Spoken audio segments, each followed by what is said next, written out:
Sir, अगर बच्चे को बार बार वायरल फीवर हो रहा है या फिर सर्दी हो जा रही है, खांसी हो जा रही है, तो क्या ये कुछ सीरियस है? और किस समय छोटे बच्चे डिटोरिएट करेंगे वो कोई नहीं जानता है। सर, ठंड के मौसम में बच्चों का इम्यूनिटी हम किस तरीके से स्ट्रॉन्ग रख सकते हैं? 6 महीने तक बच्चों को माँ को स्तनपान कराना चाहिए, जिससे काफ़ी मात्रा में एंटीबॉडीज बच्चे को मिलती है कि जिस सीजन में जो फ्रूट्स होते हैं उस सीजन के लिए वो इम्यूनिटी पैदा करने के लिए प्रकृति ने हमें दिया है। दूध ब्रेस्ट फीडिंग कहीं भी कंट्राइंडिकेटेड नहीं है फीवर में, डे टू डे के जो इन्फेक्शन में कहीं कंट्राइंडिकेटेड। तो ऐसे अगर बहुत ज़्यादा ठंड है तो किस तरीके से उनको ड्रेसअप करनी चाहिए? इतना कपड़ा पहनाइए जिससे कि वो बॉडी उसका वार्म अप रहे, ठंडा भी नहीं।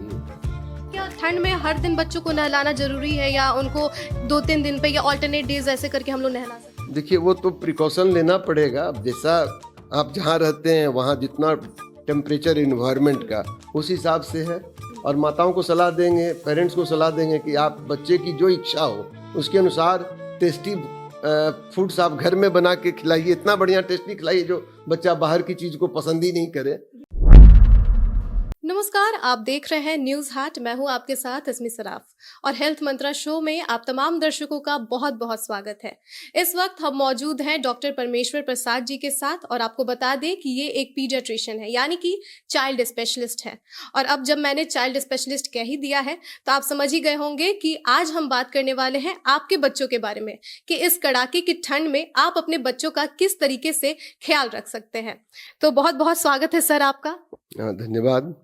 न्यूज हाट के दर्शकों का अभिनंदन करता हूं, और न्यूज हाट टीम को मेरी तरफ से धन्यवाद देता हूं जिन्होंने मुझे इसके लिए आमंत्रित किया है। धन्यवाद सर। सर, मेरा सबसे पहले सवाल आपसे यही होगा कि कैसे जाने सर्दियों में कैसे हम लोग जाने कि बच्चे को फीवर, क्योंकि ऐसे नॉर्मली देखा गया है कि बच्चों का शरीर जो है गर्म ही रहता है, ऐसे 98 degree Fahrenheit normal temperature consider किया जाता है। तो पेरेंट्स को कब पता चलेगा कि बच्चे को वाकई फीवर है या नहीं? देखिए, सामान्यतः बच्चे का तापक्रम शरीर का 98.6 रहता है। 97.5 से 98.6 तक नॉर्मल मानते हैं। जब भी उन्हें टच करने में लगे कि सामान्यतः से ज़्यादा गर्म है तो थर्मोमीटर लगा करके बॉडी का टेम्परेचर लेना चाहिए। थर्मोमीटर भी आजकल कई तरह के हैं, पहले पारा वाला आता था, अब आजकल डिजिटल थर्मोमीटर भी हैं। कान में भी लगा करके बच्चों का देख सकते हैं। सरफेस एरिया पर भी आप इंफ्रारेड वाली थर्मोमीटर से देख सकते हैं, लेकिन उस सब में थोड़ा सा कम आता है रीडिंग, बस यही अंतर है पारा के थर्मोमीटर से उससे। सर, अगर बच्चे को बार बार वायरल फीवर हो रहा है या फिर सर्दी हो जा रही है, खांसी हो जा रही है, तो क्या ये कुछ सीरियस है? देखिए, बार बार ऐसे सामान्यतः बच्चों के चाइल्डहुड में साल में 7-8 बार तक कोल्ड एंड कफ का अटैक होना सामान्य है। इससे अगर ज्यादा होता हो तब उसको हम लोग एबनॉर्मल मानेंगे, या फिर होने में यूजुअली 1 वीक में ये ठीक हो जाता है। 1 वीक से ज्यादा समय लगता है, फिर ठीक हुआ, फिर तुरंत हो गया, तब इसको हम लोग एबनॉर्मल मानेंगे। ऐसे महीने 1.5 महीने में थोड़ा सर्दी खांसी होना सामान्य है। वो उसी से धीरे धीरे बच्चा जैसे जैसे बढ़ता है उसको इम्यूनिटी भी डेवलप कर जाती है। तो सर, अगर बच्चे को फीवर हो जाता है या सर्दी खांसी हो जाती है तो उसका कैसे इलाज किया जाए, घर पर क्या उपचार किया जाए? देखिए, सामान्यतः अगर फीवर है, बच्चा देखने में सुस्त नहीं लग रहा है, आहार ठीक से ले रहा है, तो आप पैरासीटामोल का ड्रॉप, सिरप, टैबलेट उम्र के अनुसार आप दे सकते हैं। अगर हाई ग्रेड फीवर है, अगर फीवर 3 दिन से ज़्यादा है या शुरू में ही फीवर हाई ग्रेड है, साथ में बच्चा आपका अस्वस्थ लग रहा है, सुस्त लग रहा है, एकदम खाना पीना त्याग दिया है, खांसी के साथ साथ श्वास भी बहुत तेज चल रहा है, उसकी पसलियाँ धंस रही है जिसको हम लोग कहते हैं रिट्रैक्शंस, चेस्ट रिट्रैक्शंस हो रहा है, या शरीर नीला पड़ रहा है, उस सब स्थिति में तुरंत हॉस्पिटलाइज करना चाहिए, डॉक्टर से संपर्क करना चाहिए। सर, ठंड के मौसम में बच्चों का इम्यूनिटी हम किस तरीके से स्ट्रॉन्ग रख सकते हैं? देखिए, ठंड में इम्यूनिटी स्ट्रॉन्ग रखने के लिए उसको पौष्टिक आहार देना है हम लोग को। क्या पौष्टिक आहार में जैसे प्रोटीन रिच डाइट देना चाहिए, थोड़ा फैट भी देना चाहिए, विटामिन से भरपूर आहार देना चाहिए, vitamin A, vitamin D, vitamin C से भरपूर आहार देना चाहिए, फ्रेश फ्रूट्स देना चाहिए जो सीजनल फ्रूट्स हैं, वो समझिए कि उस सीजन के लिए प्रकृति का वरदान है हमारे पास कि जिस सीजन में जो फ्रूट्स होते हैं उस सीजन के लिए वो इम्यूनिटी पैदा करने के लिए प्रकृति ने हमें दिया है। उन फ्रूट्स का अधिक से अधिक इस्तेमाल पेरेंट्स को भी करना चाहिए, अपने बच्चों को भी शुरू से खिलाने की आदत डालनी चाहिए। हरी सब्जियां खिलानी चाहिए, इस सब से इम्यूनिटी बढ़ती है। उसके बाद टीकाकरण का नंबर आता है। तो शुरू में टीकाकरण तो नवजात शिशु का शुरू से ही माँ के दूध से ही टीकाकरण शुरू होता है। जो शुरू में माँ का दूध गाढ़ा दूध होता है जिसको कोलोस्ट्रम कहते हैं, वो बहुत सी एंटीबॉडीज से भरपूर रहता है, वो जरूर पिलाना चाहिए। 6 महीने तक बच्चों को माँ को स्तनपान कराना चाहिए, जिससे काफ़ी मात्रा में एंटीबॉडीज बच्चे को मिलती है। उसके बाद समय के अनुसार जो टीकाकरण कार्यक्रम है उसके अनुसार सभी तरह के टीके बच्चों को दिलाना चाहिए, जिससे कि उस रोग के अगेंस्ट में प्रतिरोधक क्षमता बच्चे में डेवलप करती है। सर, जो माँ अपने बच्चे को फीड कराती हैं यानी कि उनको दूध पिलाती हैं, तो अगर उनको फीवर है या सर्दी खांसी है तो फिर ऐसे में क्या करना चाहिए? क्या उनको दूध फीड कराना चाहिए अपने बच्चों को? ये बहुत अच्छा सवाल है आपका। जिस समय माँ को फीवर है, अगर बहुत हाई ग्रेड फीवर है, सेप्टिसीमिया है, उस समय खाली माँ दूध नहीं पिलाएंगी। थोड़ी सर्दी खांसी लो ग्रेड फीवर में दूध पिला सकती हैं, लेकिन उनको अपने हाइजीन का ध्यान रखना है। बच्चे को दूध पिलाने के पहले हैंड वॉश बढ़िया से कर लेना चाहिए, मास्क पहन लेना चाहिए कि जो दूध पहले, जिससे कि बच्चे को दूध पिलाने के समय स्नीजिंग कॉफिंग हो तो वायरस बैक्टीरिया बच्चे को डायरेक्ट नहीं लगे। ये प्रिकॉशन लेना चाहिए और दूध जरूर पिलाना चाहिए। दूध में ब्रेस्ट फीडिंग कहीं भी कंट्राइंडिकेटेड नहीं है।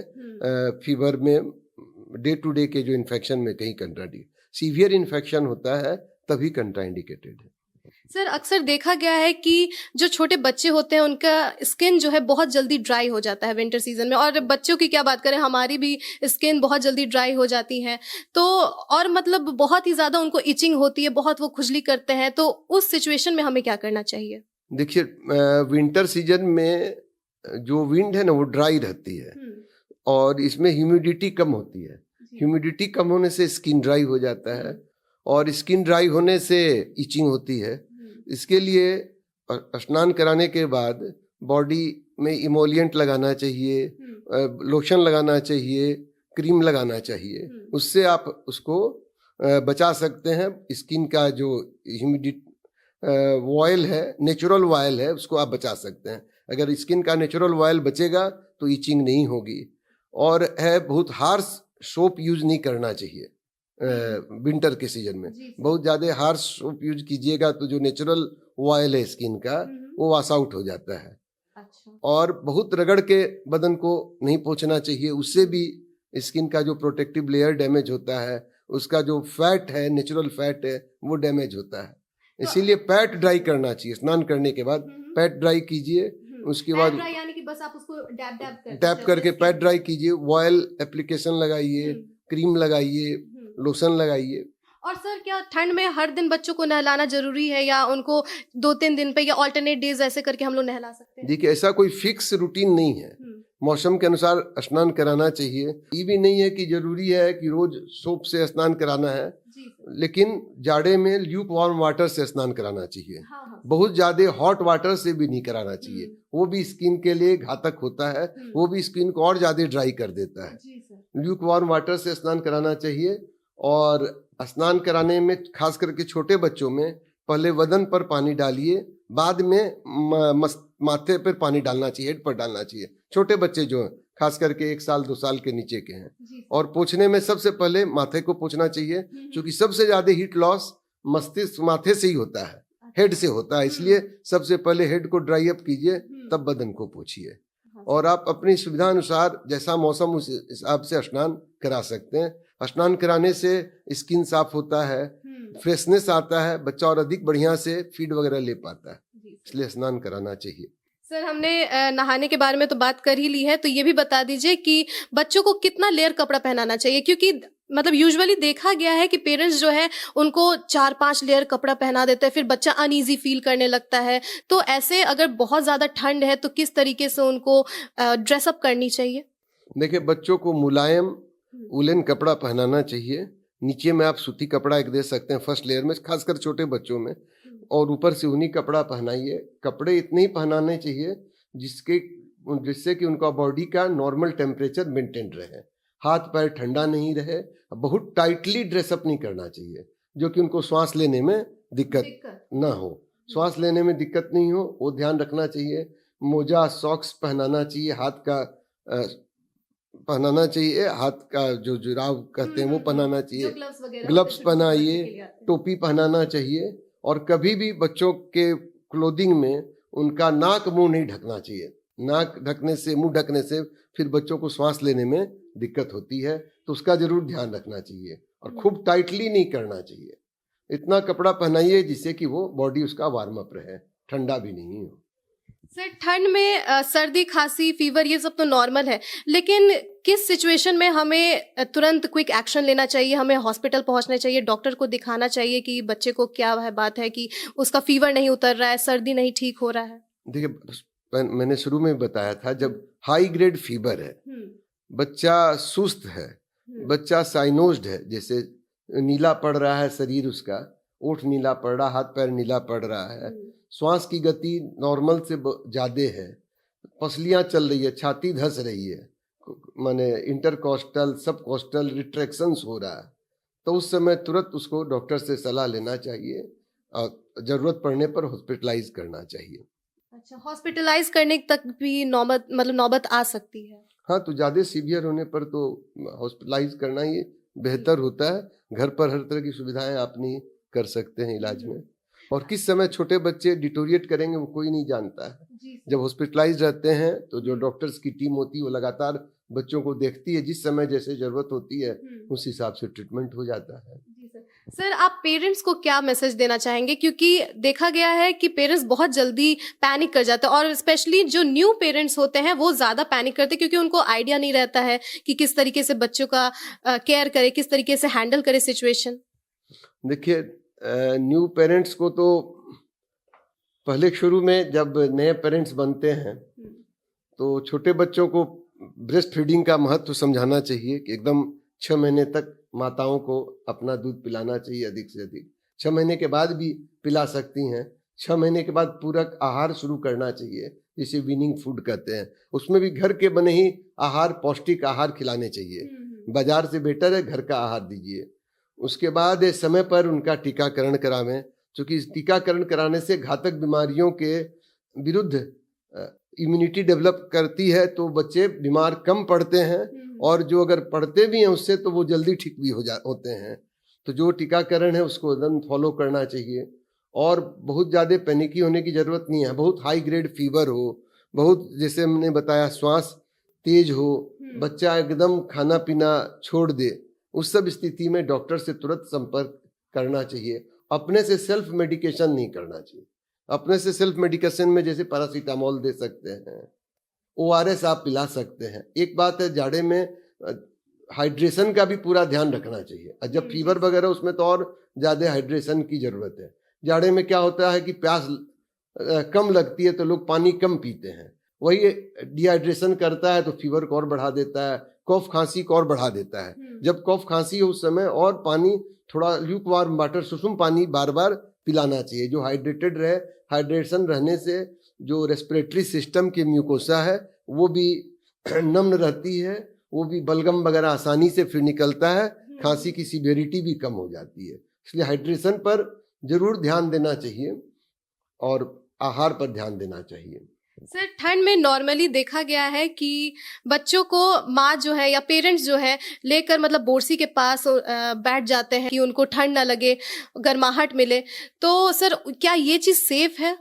देखिए, वो तो प्रिकॉशन लेना पड़ेगा। अब जैसा आप जहाँ रहते हैं वहाँ जितना टेम्परेचर इन्वायरमेंट का उस हिसाब से है। पहला तो कि कपड़े ही से अपने को वार्म अप ज़्यादा करें, उसके बाद ज़रूरत के अनुसार हीटर वगैरह आप रूम में लगा सकते हैं। हीटर भी कई प्रकार के आते हैं, लेकिन डायरेक्ट हीट जो जला करके लकड़ी वगैरह, उससे इन्वायरमेंट में भी पॉल्यूशन होता है। एक तरफ आप गर्मी करते हैं, दूसरी तरफ कफ खांसी को आप और बढ़ावा भी दे सकते हैं। उससे जो एलर्जेंस निकलते हैं धुआं से, उससे और कफ खांसी और बढ़ सकती है। जी सर, जो धुआं जो निकलता है वो तो बहुत ही ज्यादा हार्मफुल होता है हार्मफुल बच्चों के होता है, लिए। इसलिए वो उस तरह से नहीं करके रूम को वार्म अप करने का दूसरा उपाय करना चाहिए, हीटर वगैरह का इस्तेमाल कर सकते हैं। जी सर। हीटर भी बहुत लंबे समय तक नहीं चलाना चाहिए, वो भी फिर इसकी माने एयर को और ड्राई अप कर देता है, जिससे और खांसी बढ़ सकती है। उतना ही रहना चाहिए कि जो थोड़ा गर्म हो गया परेशानी नहीं हो, बस उतना ही तक रखना जी चाहिए सर। टेम्परेचर। सर एक आखिरी सवाल कि जैसा आपने कहा कि घर का खाना खाना बहुत ही ज़्यादा फ़ायदेमंद होता है, लेकिन आजकल जितने भी बच्चे हैं, छोटे-छोटे बच्चे, वो ज़्यादातर बाहर का ही खाना प्रेफ़र करते हैं। बर्गर हो गया या पिज़्ज़ा हो गया या जो मतलब फूड वग़ैरह मिलती है से रोड पर, तो उसको खाते हैं। तो उन बच्चों को आप क्या कहना चाहेंगे? क्या सलाह देना चाहेंगे? किस तरीके से बताएँ कि बच्चे घर पर ही घर का बना खाना खाएँ?